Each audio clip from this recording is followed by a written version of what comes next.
Follow the Path. The Bears Grove is adult-level discussion of role-playing as a storytelling art at samchupmedia.com. Hello again, and it's time for another Bears Grove podcast. My name is Sam. I'm your podcaster. I hope you're doing well. Today on the program, we're going to talk a little bit about virtual tabletop software. Now, I have recently done a really complicated survey of VTTs, they call them, virtual tabletops, because I'm trying to, kind of up my game in that area, and because most of the time I'm going to be playing over the computer. I realize that. It's just the way that we live. Trying to get a group of adults together where they have to actually travel is, really hard.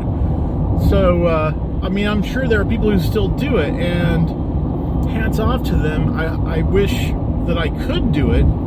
I tried it before the pandemic, and it worked for a little while, but frequently, things changed as the seasons change. People don't have as much time, etc. Now, I still have had situations where games shut down because it's not a lack of interest per se, but it's a lack of time. And that's what happened to my first Ule Terra game. Had a group of people, we had like 3 sessions, and then it vanished.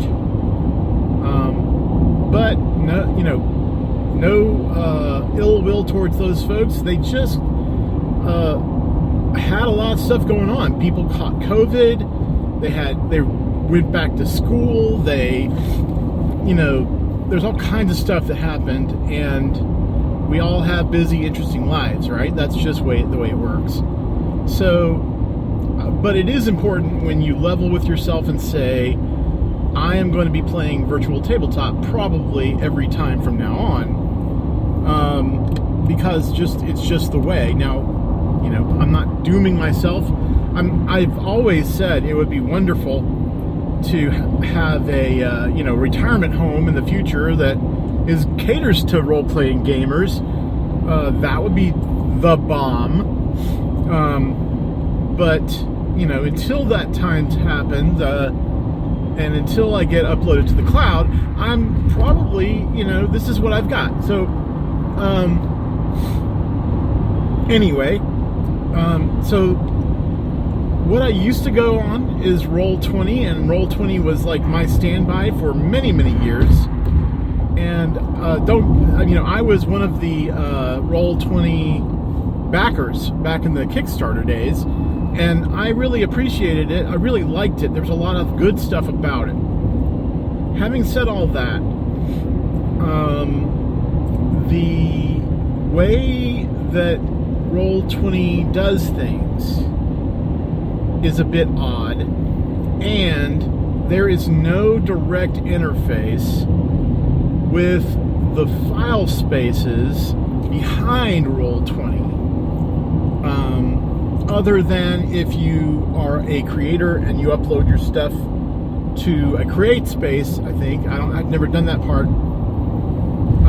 But as far as like uploading stuff to your gallery, you can do that on Roll20, but it's impossible to keep organized. They have a vestigial folder system, and you can kind of drag and drop things, but really, ultimately, it is super clunky, and it takes forever every single time I drag and drop anything. So, they don't give us a FTP-style interface or anything.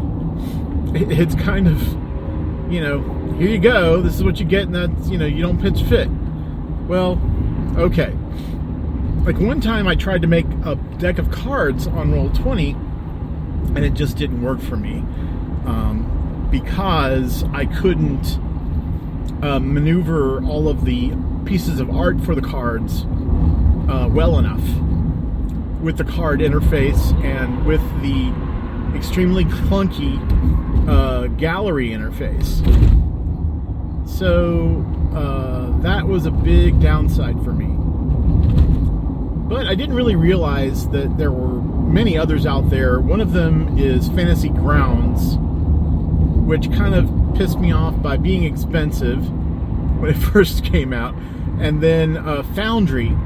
And I have discovered that Foundry, although it was expensive to get the initial license, there's no monthly fee for actually having it. And I can pay the Forge VTT website to host my Foundry game for me so that my players can get to it and I don't have to figure out how to run a server. So that's really the best of all possible worlds for me. Foundry is really tight. It has video game level responsivity. For example, you can drag your token around freely and it will literally stop your token in a place where there's a wall. Now, yes, you have to go in and mark where all the walls are, but that right there, it changes the lines of sight. It changes the the way that people can see. It's really kind of amazing what it can do, right? And so I like that a great deal. It's tailored to the player and GM experience by the nature of, like, essentially when you create a character, it's called an actor. Same thing for, I think that's the same thing for Roll20. But you create a character and then you assign that character to a account that's logged into your server. And then they can see what that character can see. They can move their own character. They can't move anybody else's character, but they can see other characters in the area. And there is a combat system built in. Now, the truth is, I am a bit of a geek. I know that's surprising. I know that's really hard for some people to understand and be okay with, but yes, I am. I'm a little bit of a geek, and I like fiddling with plugins and modules and what have you. And guess what? The Foundry has so many modules. And what a module is, basically, it's a bit of open source software, that people just sort of give away. Like they put it up on the Foundry website. You can use GitHub to import a JSON, and I'm being techie here, sorry. You can import the module into your current server and use it right away. You don't have to pay anybody anything, which is kind of amazing that there's all this, ability and power that is being put into the hands of people running games without you having to do much at all. But just install the modules and tick the boxes, and sometimes you have to go read a how-to or watch a video, but for the most part, everything is straightforward. Now, it's true, and this is where I confess that I've not actually used it in a game yet, so I will give you my post-game report. But for now, what I've been doing is simulating a game by having one window open in a different browser and have them logged in as a character, a player character, and then myself as a GM, and watching what happens between the two. And it's been really cool. And it handles initiative, it handles attack, and it compares and tells you whether you hit or not. It allows you to assign damage directly to a figure. it's the bomb. I'm really enjoying it. Also, I can import my characters from D&D Beyond, and because I signed up to be a patron on the guy who does it, I can also, any changes that are made on the Foundry character get uploaded to the D&D Beyond character. So it's a synchronization that happens, which is really cool. So right now I'm kind of going with this. I'm hoping that it will be good. I will let y'all know how it is. I did spend a great deal of time painstakingly putting in walls for a map that I downloaded. And I gotta tell you, that was not a fun experience, but it was nice to have once it was all done. I'm also trying to figure out things like, putting down tiles and so on and so forth. So, all this stuff is, it's a learning curve. You have to be patient with yourself while you're learning, and hopefully my players will be too.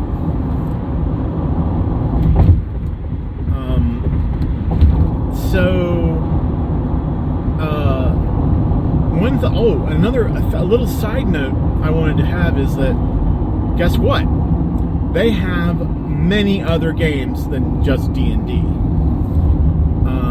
which is great. They have Blades in the Dark.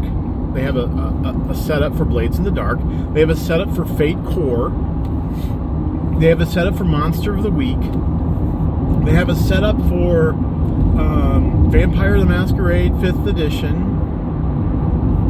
or what is it, 20th edition? I don't know. 5e, Vampire 5. They have a setup for pretty much any game you can think of. And they also have module tools, that let you create brand new modules and setups. Create your own character sheet for a new game, all that. And that's really cool. I mean, basically, I don't know why anybody would not use Foundry at this juncture. I'm just saying. I'm sorry, Roll20, you had a long time to get better. And who knows, you may decide to come out with something similar to Foundry at some point and get better. But unfortunately right now, Foundry is just walking in and eating your lunch in a big way. Okay, well, that's enough about that. And don't get me wrong, I love Roll20 and I love all the art that I have for it, and only a little bit of that art can be downloaded. Everything else is kind of stuck on the Roll20 platform. I might go back to it one day, I don't know. But for now, Foundry is my new shiny toy, and that's what happens, right? Like, I am very realistic about the fact that even new shiny toys wear their sheen off, right? So, I am really appreciating your attention and time today. I am in the process right now of spooling up to run a one-shot, a D&D one-shot, and also, two one-shots. Hopefully that'll be good. I'm really happy that Wizards of the Coast has completely backed down off of their stance. At least that's what it seems like. We'll see. They've kind of earned a lot of